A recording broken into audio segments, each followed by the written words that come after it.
and my friends, this is Lisa, your favorite spoon bunny, and welcome back to the Life Spoontastic. Today's video comes hot on the heels of my erstwhile adventure in the doctor's office, where unfortunately today I found myself the unlucky strikeout at home plate there.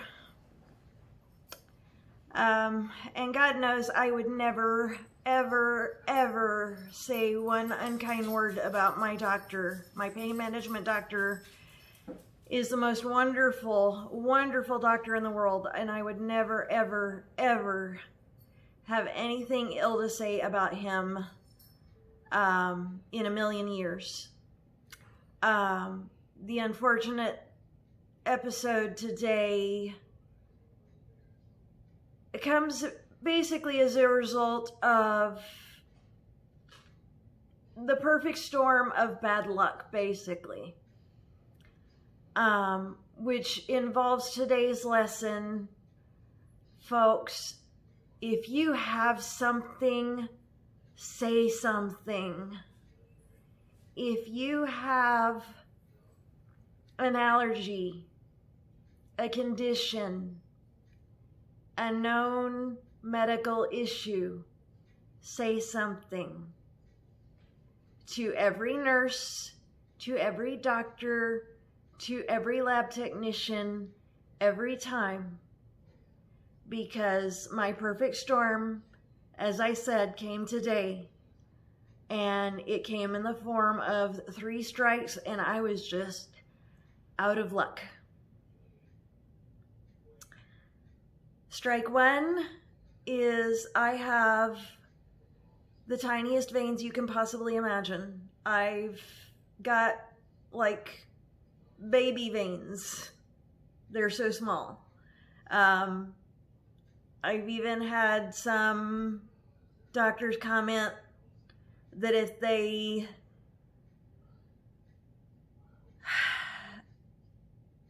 could get away with using a pediatric IV needle for me, they would.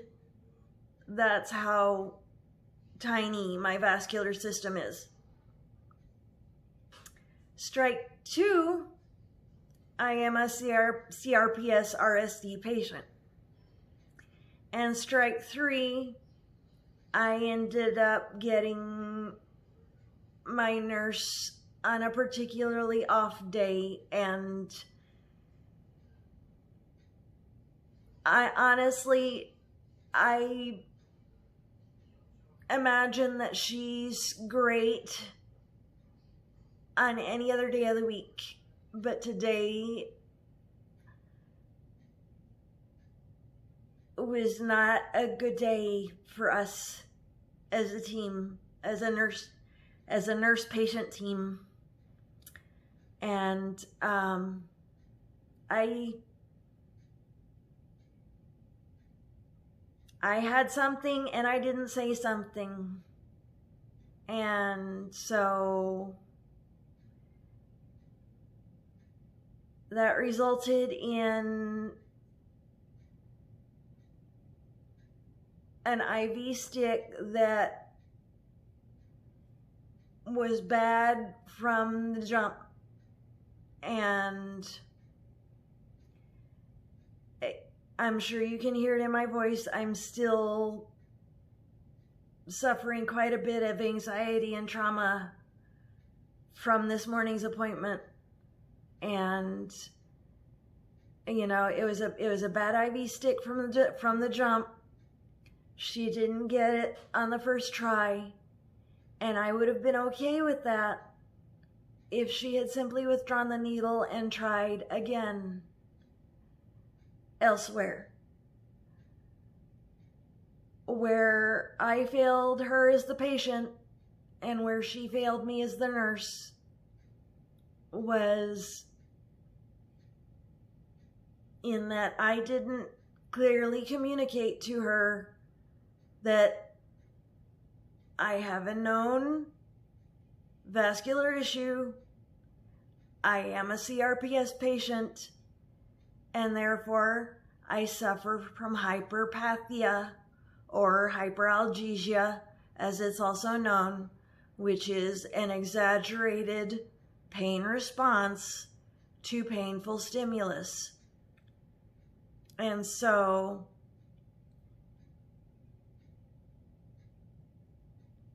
when she did not get the good IV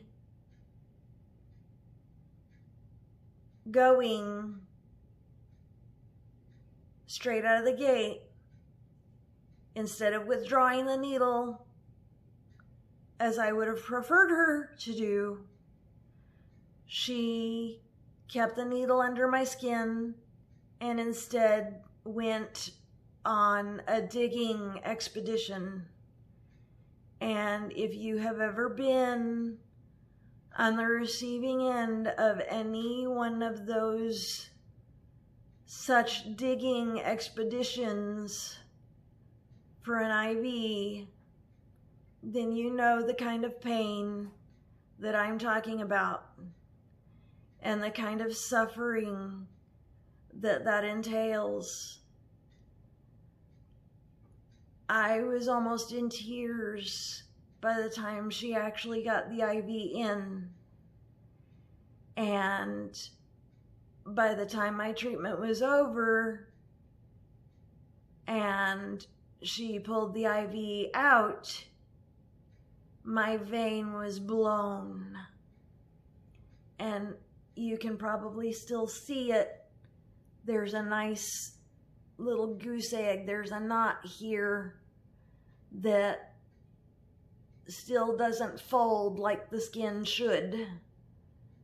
And I bled quite profusely, as you can see, to the point where I even bled, all over my jeans. I bled through the first bandage and I bled through to my jeans, and she had to rebandage me. That's how badly I was bleeding, because my vein had blown by the time my treatment was done.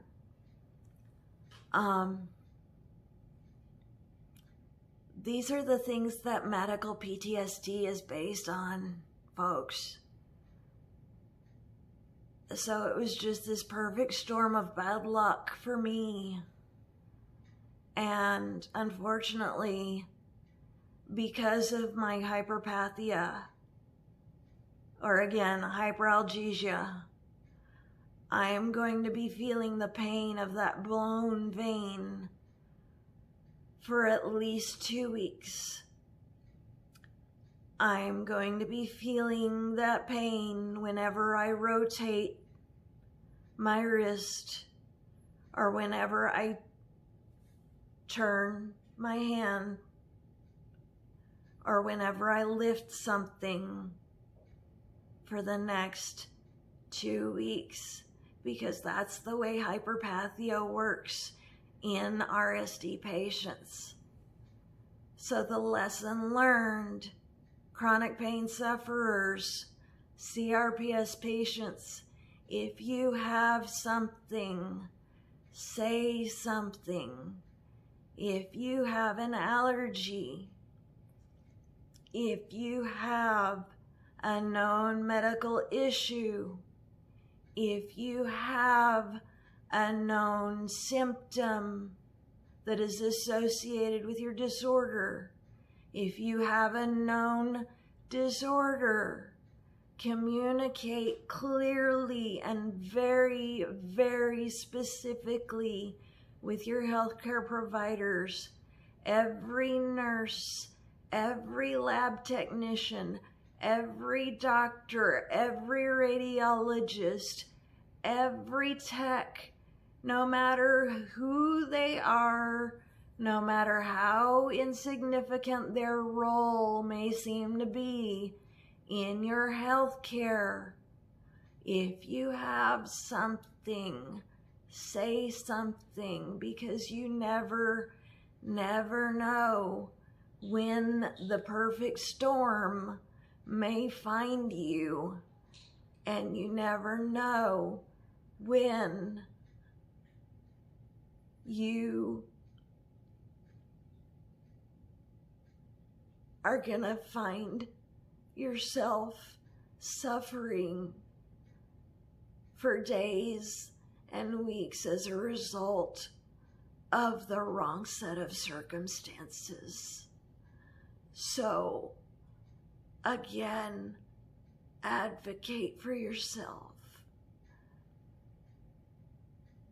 At every turn, you are your own best advocate. I cannot stress this to you enough. You are your own best advocate. No one else is going to do it for you, especially when no one is allowed to go into your doctor's appointments with you right now. When your caregivers are not allowed to go into your appointments with you right now. Chronic illness patients, I'm talking to you. You need to be able to speak up for yourself. I didn't do that today, and boy, am I sorry that I didn't. So, that's the lesson I leave you with today. That's the Spoon Bunny hat trick for today. If you have something, say something. If you have something, say something. If you have something, say something. Until next time, my friends, this is the Spoon Bunny signing off. May your spoons be plenty and your troubles be few. Have a great day.